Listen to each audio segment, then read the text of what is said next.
अब आते हैं हम लोग factor affecting of ESP performance. ESP के परफॉर्मेंस पर कौन कौन से फैक्टर्स हैं जो इफेक्ट डालते हैं। तो पहला होता है फ्लो रेट ऑफ गैस या गैस वेलोसिटी। तो when flow gas velocity decrease the efficiency of ESP increase. मतलब गैस की वेलोसिटी मैंने बताया कि जब इनपुट होती है तो 10 से 15 होती है, तो हम क्या करते हैं जीडीएस के थ्रू गैस की वेलोसिटी को ड्रॉप करते हैं, तभी कलेक्शन होगा, तभी गैस के जो पार्टिकल्स हैं वो नेगेटिवली चार्ज होंगे। तो वेलोसिटी यदि कम होगी तो ईएसपी की एफिशिएंसी अच्छी होगी। मतलब फ्लू गैस ब्लो और इलेक्ट्रोस्टैटिक फोर्स। मतलब फ्लू गैस का फ्लो यदि कम होगा तो इलेक्ट्रोस्टैटिक फोर्स ज़्यादा होगा और कलेक्शन अच्छा होगा। If flue gas velocity is lower than electrostatic force then sufficient time available for proper charging and collecting of dust particles. Normally required gas velocity inside the ESP 0.75 meter per second for better collection. कभी कभी ESP में moisture inter हो जाता है, जिसके कारण जो dust particles हैं वो एमिटिंग इलेक्ट्रोड पर इस टाइप से चिपक जाते हैं, और ये जनरली 120 डिग्री के बिलो यदि हम ईएसपी को रन कराते हैं तो ये प्रॉब्लम्स आती है। या जनरली जो ईएसपी के जो डोर्स हैं वो प्रॉपर क्लोज नहीं हैं, तो वहाँ से भी आउटर मॉइस्चर शक हो जाता है, एयर शक हो जाती है, तो अभी ये प्रॉब्लम आती है।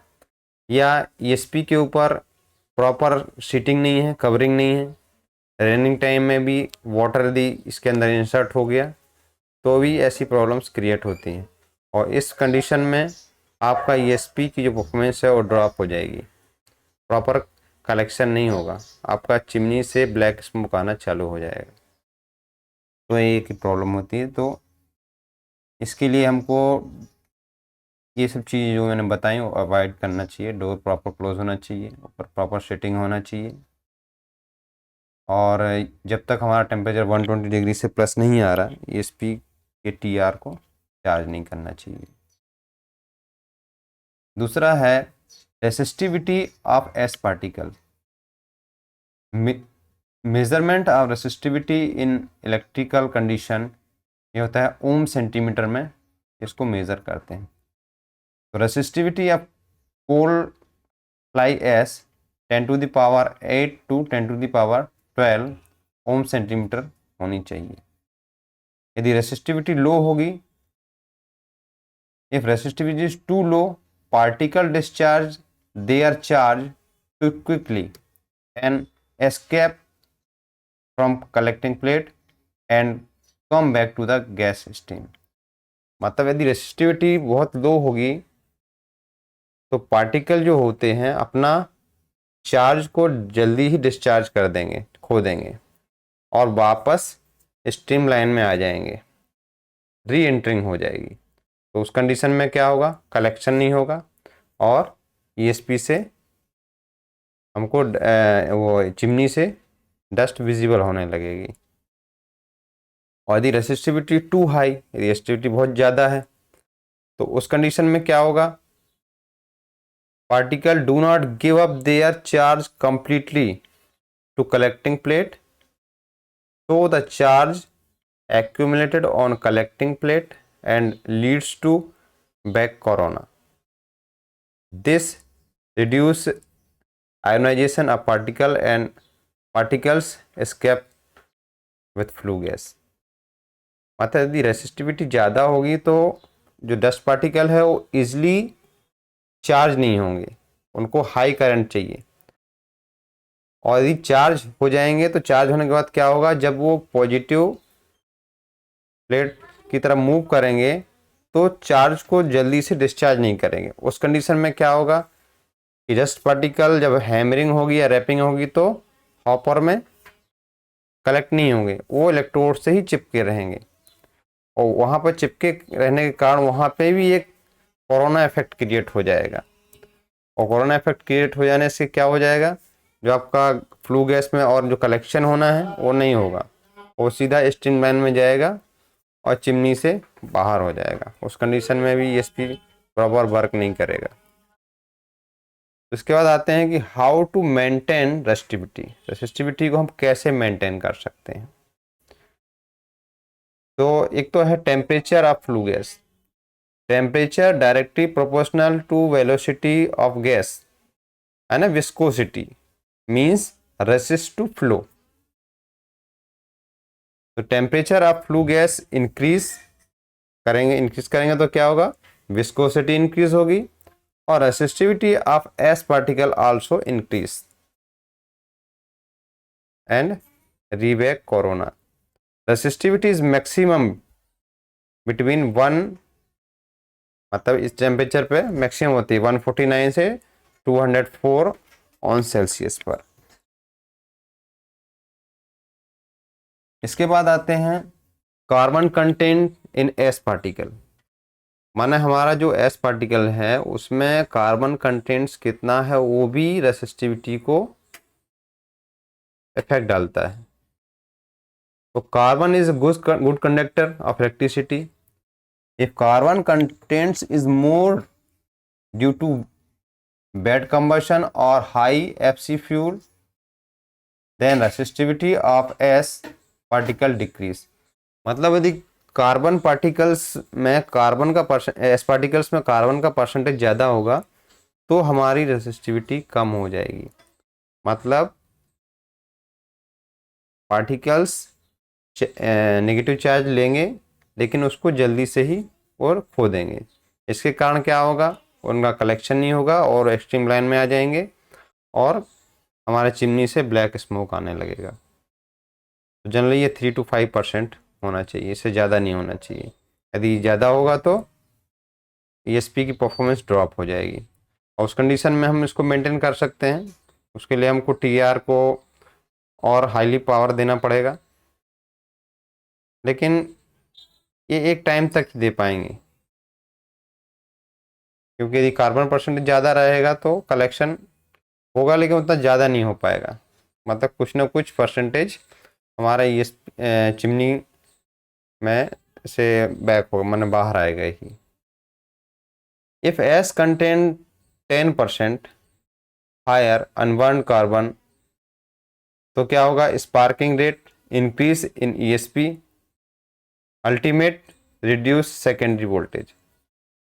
मतलब उसके अंदर भी क्या होने लगेगा, स्पार्किंग, उसको हंटिंग बोलते हैं जनरली, होने लगती है यदि कार्बन परसेंटेज ज़्यादा होगा। तो उस कंडीशन में हम मिलियम्स भी उसको ज़्यादा दे नहीं पाते हैं टीआर को। इसके बाद आता है हमारा sulphur contents in S particle. Sulphur percentage is inversely proportional to resistivity of S particle. Sulfur trioxide SO3 injected in the flue gas when low sulfur coal is used in boiler to reduce the resistivity of flue gas। यानी sulphur भी क्या करता है, resistivity को drop कर देता है। Generally 10 ppm to 20 ppm of SO3 is sufficient to maintain resistivity in flue gas। यदि SO3 का लेवल हाई हो गया तो उसके लिए अमोनिया को इंजेक्ट करना पड़ता है, क्योंकि यदि ज़्यादा हाई रेसिस्टिविटी रहेगी तो ही प्रॉब्लम होगी। क्योंकि मैंने जो बताया पार्टिकल्स जो है कलेक्टिंग इलेक्ट्रोड में चिपक के एक लेयर फॉर्म कर देंगे, तो उसको भी नॉर्मल रखने के लिए हम लोग अमोनिया का यूज़ करते हैं। इसके बाद आता है dust concentration in flue gas. If gas concentration increase beyond design, यदि हमारा ईएसपी का जो डिज़ाइन है उसके अकॉर्डिंगली गैस का वॉल्यूम ज़्यादा हो जाएगा तो भी एफिशिएंसी ड्रॉप रहेगी ईएसपी की, कलेक्शन उतना हो नहीं पाएगा। और नेक्स्ट है size of ash particle. S particle का साइज यदि ज़्यादा रहेगा तो भी हमारा जो एफिशिएंसी है वो कम रहेगी ईएसपी की। और ऑपरेटिंग वोल्टेज तो हमारे ऊपर डिपेंड है। हम यदि जितना मिलियम्स उसको दे रहे हैं तो यदि कलेक्शन नहीं हो पा रहा है या ईएसपी से ब्लैक स्मोक आ रहा है तो हम इसको वोल्टेज को एडजस्ट करते हैं ताकि ईएसपी से ब्लैक जो है स्मोक ना आए और प्रॉपर कलेक्शन हो।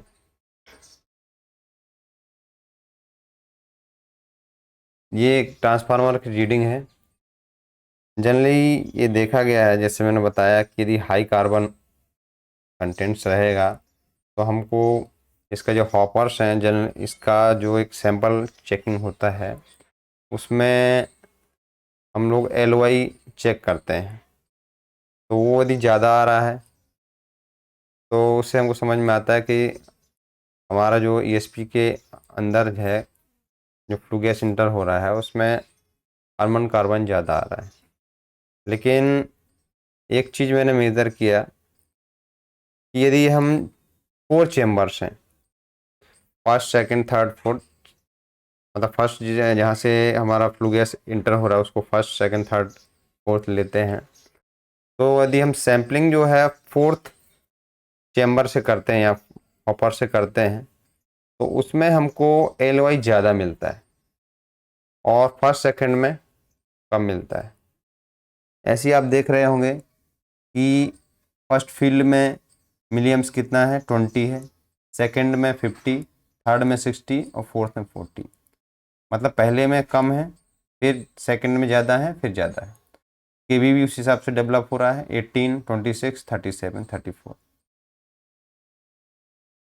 और एलओआई का परसेंटेज देखेंगे, फर्स्ट में 3.58, सेकंड में 4.86, फिफ्थ में 10.5 और फोर्थ में 13.01। मतलब एलओआई ज़्यादा है। लेकिन नीचे कलेक्शन परसेंटेज देखेंगे तो हम पाएंगे कि फर्स्ट में 65% कलेक्शन हो जा रहा है, सेकंड में 20, थर्ड में 10 और फोर्थ में 5% ही हो रहा है। मतलब बहुत कम ही कलेक्शन इसमें हो रहा है, मैक्सिमम यहाँ पे हो जा रहा है। तो ऐसा क्यों होता है? तो मैंने जैसे आपको बताया कि जिन पार्टिकल्स में कार्बन कंटेंट ज़्यादा होगा उनकी रेसिस्टिविटी लो रहेगी। रेसिस्टिविटी लो होने से वो फर्स्ट फील्ड में उनका कलेक्शन नहीं होगा।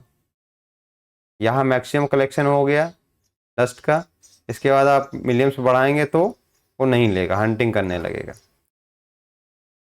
तो जो हाई कार्बन के जो पार्टिकल्स हैं, मतलब जिनकी रेसिस्टिविटी लो है, वो आगे के फील्ड की तरफ मूव करेंगे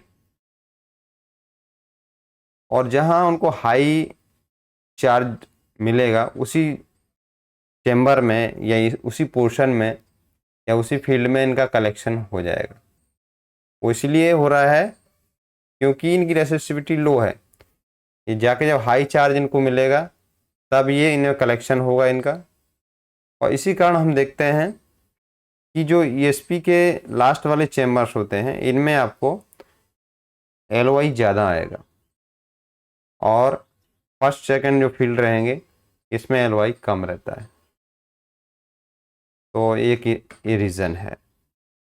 लेकिन यदि एक एवरेज में देखा जाए तो एलओआई कम ही है फर्स्ट और सेकंड फील्ड। और यदि आप थर्ड और फोर्थ फील्ड में जाएंगे तो यहाँ पे एलओआई ज़्यादा है, लेकिन परसेंटेज वाइज देखेंगे तो यहाँ परसेंटेज बहुत ही कम है। ये इसलिए होता है क्योंकि हाई कार्बन पार्टिकल्स जो हैं वो फर्स्ट या सेकंड फील्ड में कलेक्शन नहीं होगा, लास्ट के जो फील्ड होते हैं उनमें हाई एम्पियर उनको मिलता है, मिली एम्पियर। और यहाँ पे इलेक्ट्रोड्स जो होते हैं वो हाईली नेगेटिव चार्ज होते हैं और यहाँ पे कलेक्शन होता है उसका। अब ये है ईएसपी को जनरली जब चार्ज करते हैं या लाइन में लेते हैं तो किन किन बातों का ध्यान रखना चाहिए। तो ये पहला है इसमें कि जो पर्ज एयर ब्लोअर है वो ऑन रहना चाहिए। और ईएसपी का जो हमको इलेक्ट्रोड चार्ज करने हैं तो उसमें ईएसपी का जो इनलेट टेम्परेचर है वो 120 डिग्री से प्लस होना चाहिए। और जैसे मैंने बताया था कि सभी जो डोर्स हैं वो प्रॉपर सील्ड होना चाहिए, लॉक होना चाहिए। और जो पॉजिटिव इलेक्ट्रोड होता है उसमें एक स्विच लगा होता है जो दो में रहता है, नॉर्मल कंडीशन में रहता है और एक अर्थ स्विच में रहता है, ग्राउंड में। तो जब चार्ज करते हैं तो वो नॉर्मल कंडीशन में होना चाहिए। तो ये कुछ इन्फॉर्मेशन थी ईएसपी के बारे में जो मैंने शेयर की है। और वीडियो देखने के लिए लोगों का धन्यवाद।